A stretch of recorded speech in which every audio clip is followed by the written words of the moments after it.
السلام علیکم ورحمۃ اللہ وبرکاتہ۔ ناظرین و سامعین، استقبال ہے آپ کا بزم تھانوی یوٹیوب چینل پر۔ ناظرین، آج کی اس ویڈیو کے اندر بتائیں گے مادر علمی دارالعلوم دیوبند کے 8ویں محتمم حضرت علامہ شبیر احمد عثمانی نور اللہ مرقدہ کی حالات زندگی کے بارے میں۔ یاد رہے، حضرت مولانا عثمانی رحمۃ اللہ علیہ کا دور صدارت اہتمام 1354 ہجری 1935 عیسوی سے شروع ہو کر 1362 ہجری 1944 عیسوی میں ختم ہو گیا تھا۔ اس پورے زمانے میں حضرت مولانا قاری محمد طیب صاحب رحمۃ اللہ علیہ بدستور محتمم رہے تھے۔ حضرت مولانا فضل الرحمن کے یہ فرزند رشید تھے۔ 10 محرم 1305 ہجری 1887 عیسوی میں بمقام بجنور میں پیدا ہوئے۔ 7 سال کی عمر میں قرآن مجید شروع کیا۔ دارالعلوم میں داخلے کی تاریخ 10 ربیع الثانی تھی۔ حضرت شیخ الہند رحمۃ اللہ علیہ کے ارشد تلامذہ میں سے تھے اور انہی سے بیعت تھے۔ فراغت کے بعد دہلی کے مدرسہ فتح پوری میں صدر مدرس مقرر ہوئے۔ وہاں سے 1328 ہجری میں 1910 عیسوی میں ان کو دارالعلوم میں بلا لیا گیا۔ یہاں عرصے تک درجہ اولیاء کی مختلف کتابیں پڑھائی۔ مولانا عثمانی رحمۃ اللہ علیہ کے درس صحیح مسلم کو بڑی شہرت حاصل تھی۔ حضرت نانوتوی رحمۃ اللہ علیہ کے علوم پر ان کی خاص نظر تھی۔ ایک عرصے تک دارالعلوم میں تدریسی خدمات انجام دینے کے بعد 1346 ہجری 1928 عیسوی میں دارالعلوم سے بعض اختلافات کے سبب حضرت مولانا محمد انور شاہ کشمیری رحمۃ اللہ علیہ، حضرت مولانا مفتی عزیز الرحمن صاحب رحمۃ اللہ علیہ حضرات کے ساتھ جامعہ اسلامیہ ڈابھیل سورت تشریف لے گئے تھے۔ حضرت شاہ صاحب رحمۃ اللہ علیہ کی وفات کے بعد ان کو وہاں پر 1352 ہجری 1933 عیسوی میں جامعہ اسلامیہ ڈابھیل کا شیخ الحدیث بھی مقرر کر لیا گیا تھا۔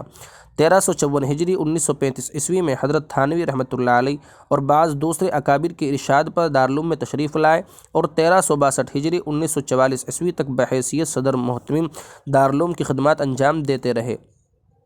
اس دوران میں جامعہ ڈابھیل سے بھی تعلق قائم رہا تھا۔ آپ نے دوبارہ دارالعلوم میں آنے کے بعد ایک جامع تقریر فرمائی تھی جس میں تمام وجوہات پر روشنی ڈالی تھی۔ حضرت رحمۃ اللہ علیہ علم و فضل، فہم و فراست، تدبر اور اصابت رائے کے لحاظ سے علامہ عثمانی کا شمار ہندوستان کے چند مخصوص علماء میں ہوتا تھا۔ وہ زبان و قلم دونوں کی یکساں شہسوار تھے۔ اردو کے بلند پایہ ادیب اور بڑی سحر انگیز خطابت کے مالک تھے۔ فصاحت و بلاغت، عام فہم، دلائل پر اثر تشبیہات و انداز بیان اور نکتہ آفرینی کے لحاظ سے ان کی تحریر و تقریر دونوں منفرد رہتی تھی۔ وہ حالات حاضرہ پر بڑی گہری نفسیاتی نظر رکھتے تھے، اس لیے ان کی تحریر و تقریر عوام و خاص دونوں میں بڑی قدر کی نگاہ سے دیکھی جاتی تھی۔ عظیم الشان جلسوں میں ان کی فصیح و بلیغ عالمانہ تقریروں کی یاد آج بھی اہل ذوق کے دلوں میں موجود ہے۔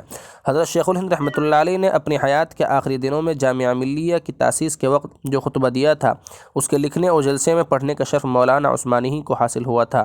علم الکلام، العقل والنقل، اعجاز القرآن، حجاب شرعی اور الشہاب لرجم الخاطب المرتاب وغیرہ ان کی معرکۃ الآراء تصانیف ہیں۔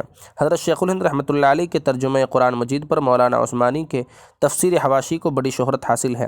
علم حدیث میں ان کی گراں قدر تصنیف فتح الملہم حنفی نقطۂ نظر سے صحیح مسلم کی پہلی شرح ہے۔ ان کا یہ ایک ایسا زندہ جاوید کارنامہ ہے جس نے ان کے علم و فضل کو تمام عالم اسلام میں روشناس کرایا ہے۔ سیاسیات میں مولانا عثمانی رحمۃ اللہ علیہ اولاً جمعیت العلماء ہند کے ساتھ شریک تھے۔ اس سے قبل وہ خلافت کمیٹی کے ایک اہم رکن رہ چکے تھے۔ 1333 ہجری 1914 عیسوی میں جنگ بلقان کے زمانے میں انہوں نے ترکوں کے لیے چندہ جمع کرنے میں بڑی سرگرمی سے حصہ لیا تھا۔ مولانا عثمانی رحمۃ اللہ علیہ سال ہا سال تک جمعیت العلماء ہند کی مجلس عاملہ کے رکن رہے۔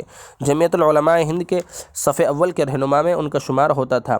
آخر میں ان کو متحدہ قومیت کے مسئلے پر جمعیت العلماء ہند سے اختلاف پیش آیا اور وہ مسلم لیگ میں شامل ہو گئے اور 1365 ہجری 1946 عیسوی میں جمعیت العلماء اسلام کے صدر منتخب کیے گئے۔ 1946 میں جب ہندوستان کی مجلس دستور ساز کا انتخاب ہوا تو آپ بنگال سے مسلم لیگ کی جانب سے اس کے رکن منتخب ہوئے۔